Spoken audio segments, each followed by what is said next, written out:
Hey guys, Sparks back with another Goddess of Victory Nikke video, and Leader is not dead. Dorothy looks good, but Leader might still be better, and I'm going to tell you why. So we only have some foreign language translations. We don't have the official English language skill set for Dorothy yet. I've watched a lot of Japanese videos as well as just like various posts around the internet, but I think the best one that I found was on Reddit. Shout out to Reddit user ACH Short. He made a pretty good translation of the skills, and based on what everyone else is saying, I think this is going to be a pretty good assessment of what she actually does. But just keep in mind, some things may be slightly different because it's hard to do really exact translations. So Dorothy is a new Pilgrim unit. She is a support Burst 1. She was announced on the half anniversary live stream. She looks amazing. If you haven't seen her yet, she appears in chapter 20 of the campaign. She's a really interesting character. She's beautiful. On the outside, at least.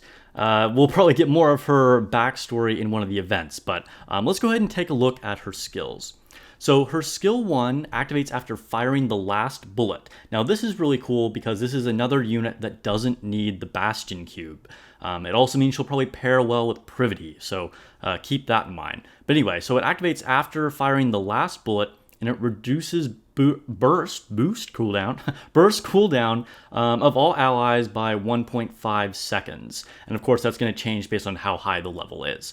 It also has a second part after firing the last bullet. When Dorothy is under some type of status effect, we don't know exactly what the translation is. It increases damage to the target by 50% for all allies for 5 seconds. So you'll deal more damage to whatever their like auxiliary parts are, like rocket launchers or whatever.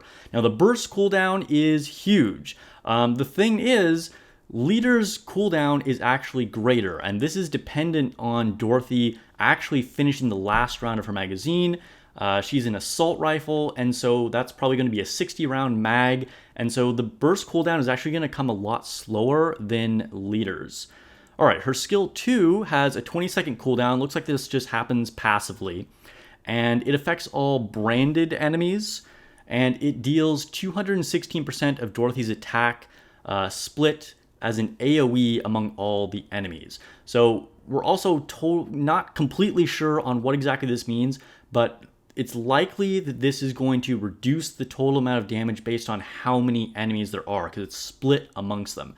So for instance, if there were 2 enemies on the screen, it would deal 108% to each enemy, or if there were 10 enemies on the screen, it would deal about 21% to each enemy, etc.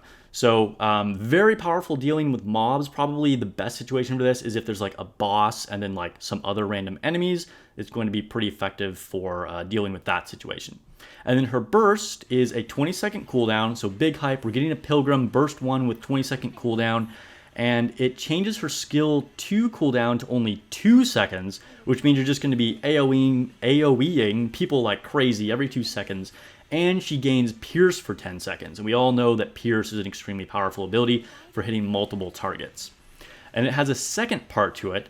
The brand, so you'll brand one single target, and then whatever damage is done to that target after 10 seconds, it blows up in an AoE area, and it will deal up to 8,900% of Dorothy's attack to all those other things in the area. So you're just going to concentrate fire on one piece of the boss and like hit their auxiliary parts or one enemy and hit anything close to it, and it's going to deal that massive attack percentage to everything after it's like calculated all the damage that happened over those 10 seconds. So really powerful ability, especially to enemies that have multiple parts.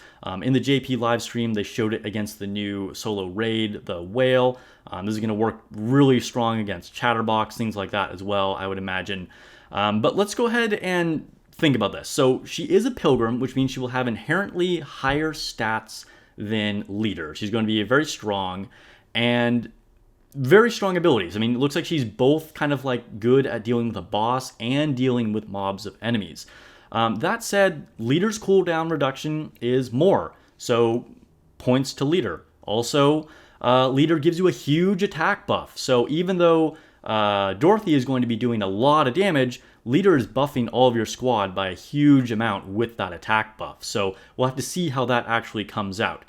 Secondly, or thirdly rather, Don't underestimate the value of repairing your cover. Leader is still the only one that really does this effectively, And that's just super valuable for some enemies. Like being able to, not lose your cover is super good, because with other teams without leader, no matter how good you're doing, if the fight's going long and you try and go undercover, if you don't have it, you just tank all the damage anyway. Plus, we have raids. So anybody saying that leader is dead is not thinking about the fact that we need 3 teams for union raids. So Dorothy will likely be a really good addition to your union raids, but leader is still also going to be super good in carrying one of those other teams. So, I'm definitely hyped for Dorothy. Dorothy looks very strong, but I would definitely not say that Dorothy is a leader killer by any means. At best, they're going to work, well together on separate teams. At worst, Dorothy is maybe like a second best, or leader's still going to be second best, even if Dorothy is a little bit better. Dorothy is going to be a huge help for the Pilgrim Tower because she is a 20-second cooldown. Currently, we only have the 1 burst 1 for Rapunzel, so you can only burst, every 60 seconds, I think it is. So you're probably still going to use Rapunzel if you have her and just take out one of the burst 3s, and then, of course, you're using Noah as your burst 2. So the combination of them will definitely be a super, super strong team for the Pilgrim Tower. And she's just going to be more accessible. So we're getting all the free rewards, and just the fact that she has a banner is going to make it a lot easier to get a max limit break on her and build Dorothy as opposed to most of the other pilgrims. So is Dorothy better? I wouldn't, maybe. I think it's good that we have nuanced skills with situational abilities. We're getting less strictly better things, and we want to reduce power creep that way, because these games always have a certain amount of power creep, but I think so far the developers are doing a good job of not just straight up replacing somebody. So I'm excited to pull for Dorothy. I think all of us are, and from what we know so far, I would recommend pulling for her. Save all your stuff. We don't have too much time left, but I wouldn't, say that Dorothy is the end-all, be-all and going to replace leader or any other units. All right, well, thank you so much for watching. Let me know what you guys think in the comments below. I'm really curious to see what your analysis of her skills are or what you're planning to do with her, and I'll catch you guys in the next video.